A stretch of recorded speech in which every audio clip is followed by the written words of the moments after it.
Toute la gauche européenne a les yeux tournés vers l'Espagne après la signature d'un accord cadre entre le gouvernement, issu du socialisme traditionnel, et Podemos, le porte-étendard de la gauche radicale. Dans cette chronique, je vais décrypter pour vous les forces et les faiblesses de ce pacte. C'est le jeudi 11 octobre dernier que Pedro Sánchez, le président du gouvernement espagnol, et Pablo Iglesias, le secrétaire général de Podemos, ont signé un pacte budgétaire pour l'année 2019. Cet accord est indispensable au Premier ministre socialiste. Arrivé au pouvoir avant l'été, lorsqu'une motion de censure sur des questions de corruption a fait tomber le précédent gouvernement de droite, Pedro Sánchez n'a pas de majorité parlementaire. L'accord avec Podemos le rapproche de cet objectif, même s'il lui faudra encore rallier le soutien d'élus indépendantistes, basques et catalans. En cas d'échec, de nouvelles élections seront convoquées et ce pacte budgétaire sera le socle d'une plateforme électorale PSOE-Podemos. Cet accord a une valeur de test pour toute la gauche européenne. Fondée il y a moins de 5 ans, Podemos a bouleversé la donne politique de l'autre côté des Pyrénées, mais a échoué à prendre le leadership sur le camp progressiste. Cette jeune formation doit donc se confronter au pouvoir dans le cadre d'une union de la gauche. C'est un moment de vérité.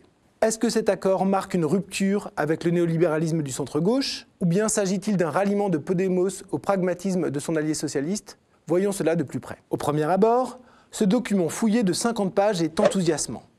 Il s'agit d'un excellent accord d'autodéfense contre l'austérité et la régression sociale. Mesure phare, l'augmentation du salaire minimum de 736 à 900 € par mois, soit une hausse de 22%, fait hurler la droite et le patronat. Après une décennie de blocage des salaires, c'est une évolution très significative. Mais c'est loin d'être la seule. L'accord parle d'or lorsqu'il vise le blindage de l'État-providence. Il ne s'agit pas seulement de garantir le niveau des retraites ou d'élargir l'accès à la santé, mais de pérenniser les ressources de la protection sociale. Le projet entend par exemple supprimer les exonérations de cotisations sociales sur les heures supplémentaires. Il vise aussi explicitement à empêcher toute forme de privatisation du système de santé, promettant de sanctuariser son caractère universel, gratuit et public. Il vise aussi explicitement à empêcher toute forme de privatisation du système de santé, promettant de sanctuariser son caractère universel, gratuit et public.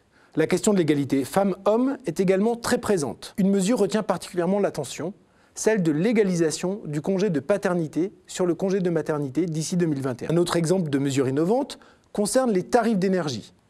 Le projet prévoit un système progressif de tarification où le prix du kilowattheure augmente au fur et à mesure de la consommation. L'accord PSOE-Podemos marque incontestablement un virage à gauche. Le contraste avec la politique pro-riche et pro-business du gouvernement Macron, par exemple, est absolument flagrant. Et Pablo Iglesias a raison lorsqu'il affirme que les socialistes n'auraient jamais adopté un tel programme sans Podemos. Pourtant, une lecture plus critique met en évidence deux failles sérieuses. Le premier problème tient au fait que ce document ne dégage aucune perspective générale en termes de mode de développement. En dépit d'un taux de chômage à 15%, les questions de la création d'emplois et celles de la transition écologique ne sont pas liées. L'idée d'une mobilisation à l'échelle du pays pour la transformation écologique, notamment par la création d'emplois publics, n'est pas là.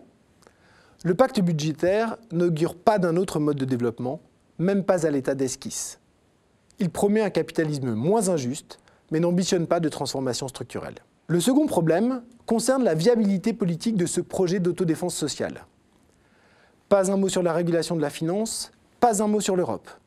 Ce n'est guère rassurant tant il est clair qu'une telle politique va rencontrer de fortes oppositions.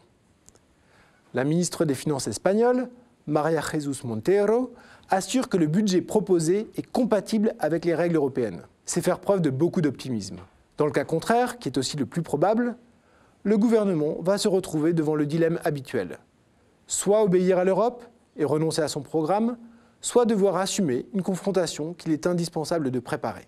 Pour l'instant, les marchés financiers restent calmes, car ils font le pari que le Parti socialiste saura discipliner son allié Podemos et faire triompher le point de vue de Bruxelles. Mais cela changera très vite si le gouvernement décide de faire de la résistance. À ce moment-là, la position de Podemos sera déterminante. Podemos est aujourd'hui aux portes du pouvoir.